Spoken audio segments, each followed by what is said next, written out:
नमस्कार माझ्या छोट्या मित्रमैत्रिणींनो, आजच्या या व्हिडिओमध्ये आपण साऊंड हा लेसन शिकणार आहोत. मागच्या लेसनमध्ये म्हणजेच वर्क इन एनर्जीमध्ये आपण साऊंड हा एक एनर्जीचा प्रकार आहे हे शिकलो. आजच्या लेसनमध्ये आपण साऊंड म्हणजे काय हे शिकणार आहोत. तर लहानपणापासून आत्तापर्यंत आपण विविध प्रकारचे आवाज ऐकले असतील. साऊंड म्हणजे काय, मराठीमध्ये आपण त्याला आवाज असं म्हणतो. तर कोणते कोणते आवाज आपण ऐकले, तर आपण बोलतो ते असंख्य आवाज ऐकतो. आपण बोलतो ते आवाज, पक्ष्यांचे आवाज, प्राण्यांचे आवाज, त्याच्यानंतर वेगवेगळे म्युझिकल इन्स्ट्रुमेंट्स आहेत त्यांचे आवाज, गाड्यांचे आवाज, हॉर्नचे आवाज, असे कितीतरी आवाज आपण रोज ऐकत असतो. तर हे आवाज कसे तयार होतात, तर हे आपण आधी शिकणार आहोत. साऊंडचे एक पर्टिक्युलर डेफिनेशन नाही सांगता येणार, कारण साऊंड हा एक कन्सेप्ट आहे, एका प्रक्रियेमधून मिळणारा हा रिझल्ट आहे. तर त्यासाठी आपण हाऊ साऊंड्स आर प्रोड्यूस्ड हा पॉईंट पहिला बघूयात. त्यामध्ये मी काही एक्झाम्पल्स तुम्हाला सांगते, त्याच्यावरून तुम्हाला जास्त चांगलं लक्षात येईल. तर पहिलं एक्झाम्पल सांगेन मी. तुम्ही रेडिओवरती किंवा म्युझिक सिस्टीमवरती गाणी ऐकता, तेव्हा गाणं ऐकताना त्याच्या स्पीकरवरती हात ठेवून बघा. कधी बघितलं का त्याच्यावरती हात ठेवून? तुम्हाला एक पर्टिक्युलर व्हायब्रेशन्स हाताला जाणवते. आणि म्युझिक सिस्टीम बंद करून पुन्हा स्पीकरवरती हात ठेवून बघा. हे केलं नसेल तर तुम्ही करून बघा आणि तुम्ही काय अनुभवता हे मला कमेंट्समध्ये नक्की कळवा. तर हे पहिलं उदाहरण झालं. दुसरं उदाहरण बघूयात आपण. रबर जेव्हा दोन्ही हातामध्ये घेऊन स्ट्रेच करता तेव्हा ते मध्ये प्लग करा. प्लग केल्यानंतर तुम्हाला काय जाणवेल, त्यात एक विशिष्ट मुवमेंट होते आणि आवाजही ऐकू येतो. आणि तिसरं उदाहरण मी सांगेन तबला. आता तबला प्रत्येकाच्याच घरी असेल असं नाही, तर त्यासाठी तुम्ही एक एक्सपेरिमेंट करू शकता.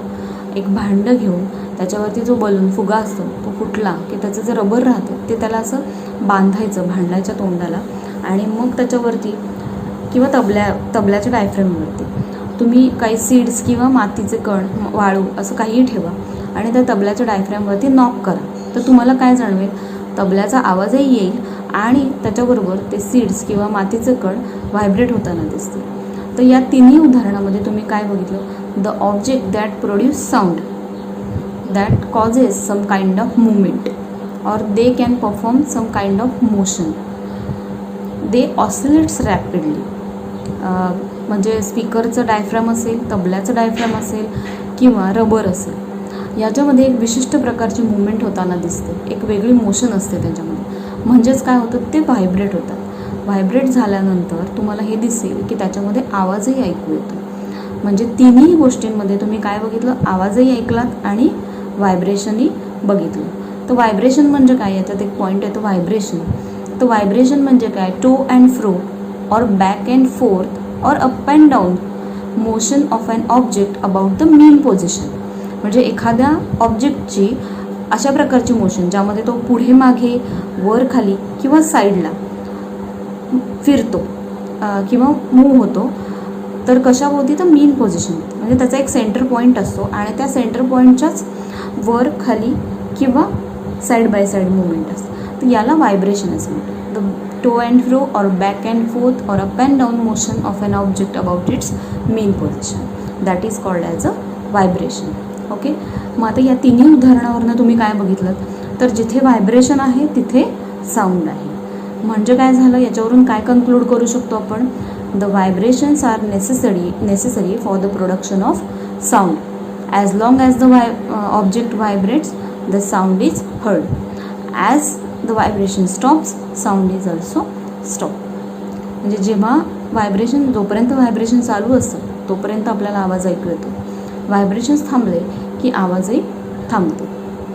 तर हा साऊंड कशामध्ये मोजतात, याला एक युनिट आहे आणि त्या युनिटला काय म्हणतात, डेसिबल.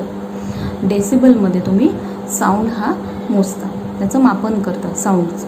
ही युनिट आहे साऊंडचं. अजून एक एक्झाम्पल तुम्ही बघितलं असेल, जेव्हा मोठमोठ्या मिरवणुका निघतात तेव्हा ते मोठे मोठे DJ लावलेले असतात. तर त्याचे जे स्पीकर असतात मोठे मोठे, तर ते तुमच्या घराजवळून गेले तर तुमच्या घरामध्ये व्हायब्रेशन जाणवतात. तुमच्या घराच्या दाराच्या कड्या असतात त्या वाजतात. तुमच्या घरातल्या किचनमधली भांडीसुद्धा व्हायब्रेट होतात आणि त्याचाही आवाज येतो. तुम्ही अनुभवलं नसेल तर नक्की अनुभव आहे. जर मोठमोठे DJ लावले असतील, त्याचे स्पीकर्स असतात, तर त्याचे खूप प्रचंड प्रमाणात व्हायब्रेशन्स असतात आणि म्हणूनच तेवढा जोरात आवाज येतो. तर हे झालं साऊंड म्हणजे काय, हाऊ साऊंड्स आर प्रोड्यूस्ड. कळलं तुम्हाला, लक्षात आलं साऊंड कसं तयार होतो. व्हायब्रेशन्स आधी तयार होतात आणि त्या व्हायब्रेशन्समधूनच आवाजाची निर्मिती होते. तर अजून एक कन्सेप्ट दिला आहे तुमच्या या लेसनमध्ये ॲकॉस्टिक म्हणजे. तर ॲकॉस्टिक म्हणजे काही नाही आहे, ज्या शाखेमध्ये फिजिक्सच्या ज्या शाखेमध्ये आवाजाचा अभ्यास केला जातो, साऊंडचा अभ्यास केला जातो, the branch of physics in which there is a study of sound is called as the acoustic. Means how sound produced, how sound propagates, the effects of sound, हे सगळं ज्यामध्ये शिकतो त्याला ॲकॉस्टिक असं म्हणतात. आता आपल्या ह्युमन बिंग्सचा आपला आवाज कसा येतो, आपण बोलतो कशामुळे येतो, आपल्या घशातून आवाज येतो. तर यासाठी सुद्धा आपल्या घशामध्ये व्हॉईस बॉक्स असतो किंवा लॅरिंग्स असं म्हणतात त्याला. त्यामध्ये 2 व्होकल कॉर्ड असतात.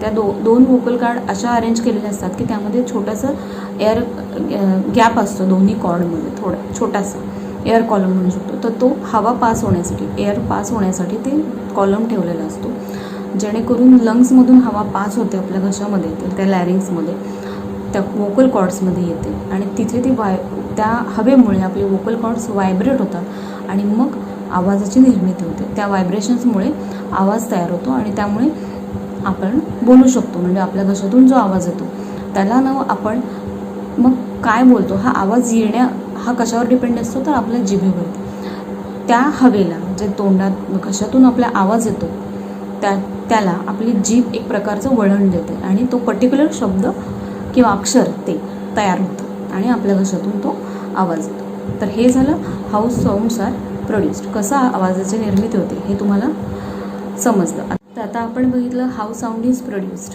आवाज कसा तयार होतो, साऊंडची निर्मिती कशी होते हे शिकलो आपण. आता आपण हाऊ साऊंड इज हर्ड, आवाज ऐकू कसा येतो हे आपण शिकलो. त्याआधी सोर्स ऑफ साऊंड म्हणजे काय, the object that produce sound is called as the source of sound. When this source of sound vibrates, the air surrounding this source of sound or the layer nearest to that source of sound starts to vibrate.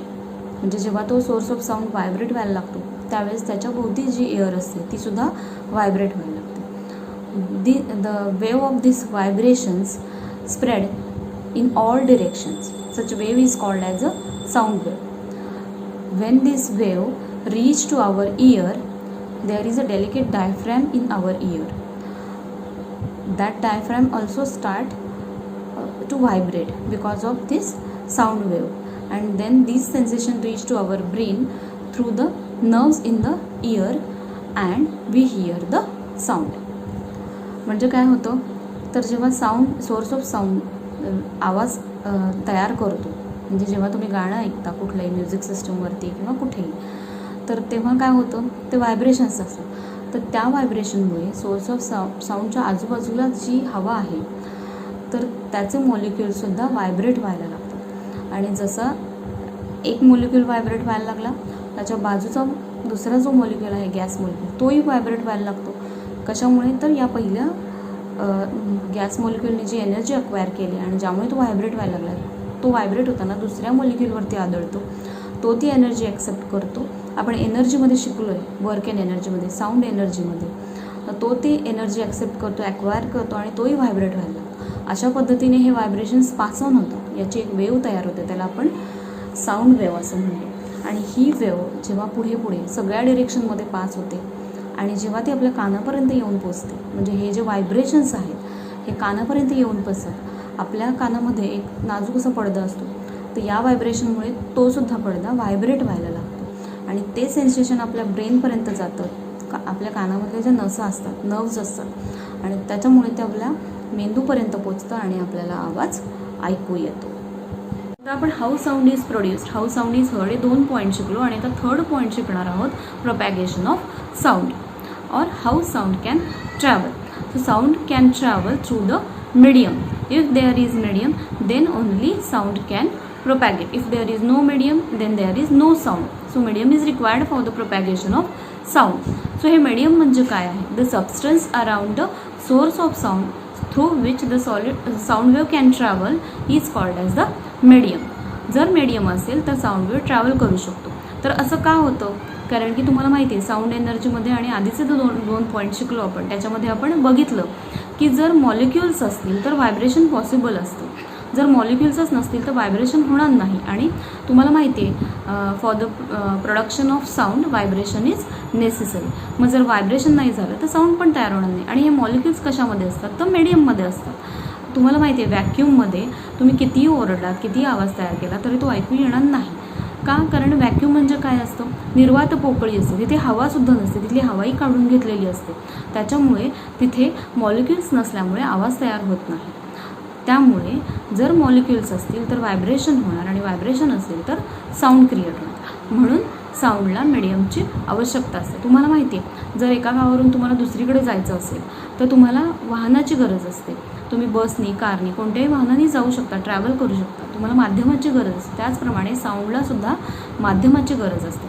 मग हे माध्यम कोणतं असू शकतं तर ते gas असू शकतं, सॉलिड असू शकतं किंवा लिक्विड असू शकतं. या तिन्ही माध्यमातून साऊंड कॅन प्रोपॅगेट और it can travel through these 3 mediums. या तिन्ही मीडियममधून साऊंड ट्रॅव्हल करू शकतो. कारण की याच्यामध्ये काय असतात, मॉलिक्युल्स असतात. आता या तिन्ही मीडियममध्ये साऊंडचं जे स्पीड आहे ते वेगवेगळं आहे. सॉलिडमध्ये साऊंडचं स्पीड सगळ्यात जास्त आहे, त्याच्यानंतर लिक्विडमध्ये आणि त्याच्यानंतर गॅसमध्ये. तर असं का होतं? कारण की या प्रत्येकाची जडणघडण संरचना ही वेगवेगळी आहे. कारण सॉलिड हे खूप डेन्स असतात, त्याच्यातले मॉलिक्युल्स हे क्लोजली बाउंड असतात, त्यांच्यातलं बॉन्डिंग जे असतं मॉलिक्युलमधलं हे स्ट्रॉंग असतं. त्याच्यामुळे याच्यामध्ये व्हायब्रेशन जास्त स्पीडली पास होतात. कारण की जवळ असल्यामुळे, डिस्टन्स कमी असल्यामुळे मॉलिक्युलमधलं एक मॉलिक्यूल व्हायब्रेशन दुसऱ्या मॉलिक्यूलला पटकन देतो आणि त्याच्यामुळे व्हायब्रेशन फास्ट मूव्ह ऑन झाल्यामुळे साऊंड वेव्ह ही फास्ट मूव्ह होते. म्हणून साऊंड वेव्हचं स्पीड हे सॉलिडमध्ये जास्त असतं आणि लिक्विडमध्ये हेच थोडंसं कमी असतं. कारण की लिक्विडचे जे मॉलिक्युल्स असतात त्यांच्यामधलं जे अंतर आहे ते थोडं जास्त असतं as compared to solid molecules. त्यामुळे याच्यामध्ये थोडा व्हायब्रेशनला वेळ लागतो आणि म्हणून याच्यामध्ये स्पीड हे साऊंडचं थोडं सॉलिडमधल्या मॉलिक्युलपेक्षा थोडं कमी असतं. आणि गॅसमध्ये काय होतं, the distance between the molecules of gas is very greater और याच्यामधलं जे डिस्टन्स आहे ते खूप जास्त असतं ॲज कम्पेअर्ड टू लिक्विड आणि सॉलिड. त्याच्यामुळे काय होतं, गॅस मॉलिक्युल्समध्ये व्हायब्रेशन्स पास व्हायला वेळ लागतो. म्हणून the transmission of speed of sound is greater in liquid than gas and it is greater or it is faster in solid than liquid. म्हणजेच काय तर सॉलिडमध्ये स्पीड हे जास्त असतं as compared to liquid and gas, आणि सगळ्यात कमी कशामध्ये असतं तर गॅसमध्ये असतं. तर हे झालं प्रोपॅगेशन ऑफ साऊंड. तर हे समजण्यासाठी तुमच्या पुस्तकामध्ये 2 उदाहरणं दिलेली आहेत. पहिलं उदाहरण आहे ते म्हणजे 2 बलून्स घ्या, त्याच्यामध्ये एका बलूनमध्ये हवा भरा आणि दुसऱ्या बलूनमध्ये पाणी भरा. हवेने भरलेला बलून तुमच्या कानाजवळ न्या आणि त्याच्यावरती रब करा आणि तो आवाज ऐका. सेम प्रोसिजर तुम्ही पाण्याने भरलेल्या बलूनला करा. तो बलून तुम्ही कानाजवळ न्या आणि रब करा. तर या दोन्हीमध्ये काय फरक आहे हे ऑब्झर्व करा. जास्त क्लिअर साऊंड तुम्हाला हवेने भरलेल्या बलूनमध्ये येतो की पाण्याने भरलेल्या बलूनमधून येतो हे ऑब्झर्व करा आणि मला कमेंट बॉक्समध्ये नक्की कळवा. आणि दुसरं उदाहरण जे आहे ते साऊंडमध्ये प्रोपॅगेशन कसं होतं हे बघण्यासाठी आहे. तर यामध्ये काय करायचं, मध्ये एक टेबल ठेवा. टेबलच्या बाजूला तुम्ही उभं राहा आणि टेबलच्या दुसऱ्या बाजूला अदर पर्सनला उभे करा आणि टेबलवरती नॉक करा किंवा टॅप करा आणि तो आवाज ऐका. तर हा आवाज थोडा कमी असतो आणि हीच प्रोसिजर तुम्ही करा, फक्त यावेळेस तुमचा कान टेबलच्या जवळ न्या. तर यामध्ये तुम्हाला थोडासा आवाज जास्त ऐकू येईल. पहिल्या केसपेक्षा दुसऱ्या केसमध्ये आवाज जास्त ऐकू येईल. तर असं का होतं तर हेही मला तुम्ही कमेंट बॉक्समध्ये नक्की कळवा. या दोन्ही एक्सपेरिमेंटमध्ये असं का होतं आणि कशामुळे होतं हे दोन्ही मला तुम्ही त्यामध्ये सांगू शकता. म्हणजे मला कळेल की तुम्हाला प्रोपॅगेशन ऑफ साऊंड हे समजलं आहे की नाही ते. आता चौथा पॉईंट बघूयात आपण, नॉईज पोल्युशन. तर आपण साऊंडचे प्रकार बघितले. काही प्लीझंट असतात, काही अनप्लीझंट असतात. प्लीझंट साऊंड म्हणजे काय, जे सुमधुर असतात, ऐकू वाटतात, गोड असतात, कानाला चांगले वाटतात असा आवाज म्हणजे प्लीझंट. आणि अनप्लीझंट म्हणजे काय, जे जोरजोरात कंटिन्युअस त्रासदायक वाटतात असे आवाज म्हणजे अनप्लीझंट. आणि या अनप्लीझंट साऊंडमुळे नॉईज पोल्युशन क्रिएट होतं.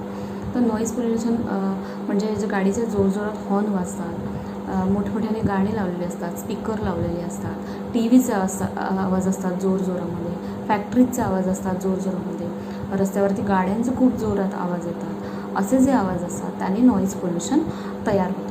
तर हे नॉईज पोल्युशन खूप घातक असतं. म्हणजे तुम्ही बघितलं, हे जास्त करून हार्ट पेशंट असतात तर त्यांना हे जास्त घातक असतं. कारण जे व्हायब्रेशन असतात जोरजोरात साऊंडचे, त्यामुळे त्यांचं हार्टबीट्स वाढू शकतात आणि त्यामुळे त्यांना धोका असतो याचा. लहान मुलं असतात, लहान मुलांचं हृदय खूप नाजूक असतं, त्यांचा कानाचा पडदाही खूप नाजूक असतो. तर ह्या जोरजोरात व्हायब्रेशनमुळे त्यांना त्रास होऊ शकतो, कायांचं वैरेपण येऊ शकतं, मेंटली प्रॉब्लेम होऊ शकतो. या आवाजामुळे फक्त लहान मुले आणि वयस्कर मंडळी किंवा आजारी लोकांनाच त्रास होत नाही, तर आपल्यासारख्या लोकांनाही याचा त्रास होऊ शकतो. म्हणूनच हे नॉईज पोल्युशन रोखलं पाहिजे. तर हे कशाद्वारे रोखू शकतो आपण? तर जे आपण टी व्ही बघतो, गाणी बघतो, त्याचा आवाज कमीत कमी ठेवला, आपल्यापुरता मर्यादित ठेवला, तर त्याचा इतरांना त्रास होणार नाही. जेव्हा मिरवणुका असतात, तुम्ही बघितलं मिरवणुकांमध्ये, मोठमोठ्या पार्टीजमध्ये मोठे मोठे DJ लावलेले असतात, स्पीकर लावलेले असतात, ते जोरजोरात व्हायब्रेट होतात, त्याच्यामुळे जोरात आवाज होतो. तर तुम्ही बघितलं असेल, मिरवणुका जेव्हा बाहेरून जातात तेव्हा तुमच्या घरामध्ये तुमच्या दाराच्या कड्या असतील तर त्या वाजतात, त्या व्हायब्रेट होतात. म्हणजे इतक्या जोरात ते व्हायब्रेशन्स असतात. तुमच्या किचनमध्ये भांडी ठेवलेली असतात तर तेही व्हायब्रेट होतात, त्यांचाही आवाज होतो. तुम्ही ऑब्झर्व करा हे. तर इतक्या जोरात आवाजाने त्रास तर नक्कीच होणार. म्हणजे जर टी व्हीचा आवाज, रेडिओचा आवाज याच्यापेक्षाही हा आवाज खूप घातक असतो. म्हणून शक्य तेवढ्या प्रमाणात असे आवाज आपण कमी करण्याचा किंवा टाळण्याचा प्रयत्न नक्कीच करू शकतो. त्याच्यानंतर अजून एक पॉईंट असा आहे जो म्हणजे व्हेकलचा हॉर्न जे ब्लो करतो, तर गरज असेल, आवश्यकता असेल तरच ब्लो करा. कारण नसताना ते हॉर्न उगाचच वाजवणे, याच्यामुळेही हे प्रदूषण खूप जास्त होतं. हेही आपण कमी केलं तर ते नक्की रोखू शकतो. त्याच्यानंतर व्हेकल्स वेळोवेळी मेंटेन केले तर त्याचाही आवाज कमी प्रमाणात येईल. आणि जे फॅक्टरीज असतात, रेल्वे स्टेशन्स असतात, एअरपोर्ट असतात, हे अशा ठिकाणी बांधायला हवेत जेणेकरून ते रेसिडेन्शियल एरियापासून लांब राहतील. रेसिडेन्शियल एरिया म्हणजे काय, तर जिथे माणसांची वस्ती असते, हॉस्पिटल्स असतात, घरं असतात, त्याच्यानंतर शाळा असतात, तर घरामध्ये वयस्कर मंडळी असतात, लहान मुले असतात, हॉस्पिटलमध्ये पेशंट्स असतात, यांना त्याचा त्रास होणार नाही. तर हे सगळे पॉईंट्स आपण पाळले तर नॉईज पोल्युशन आपण नक्कीच रोखू शकतो. तर साऊंड या चॅप्टरमध्ये आपण काय काय शिकलो? How sound is produced, how sound is heard, then propagation of sound आणि नॉईज पोल्युशन, हे 4 पॉईंट आपण शिकलो. जर या लेसनमध्ये तुम्हाला काही डाऊट्स असतील तर ते कमेंट्सद्वारे मला नक्की विचारू शकता तुम्ही. त्याच्यानंतर तुम्हाला जर हा व्हिडिओ आवडला असेल तर लाईक करा, शेअर करा आणि माझ्या चॅनलला सबस्क्राईब करा. Thank you so much.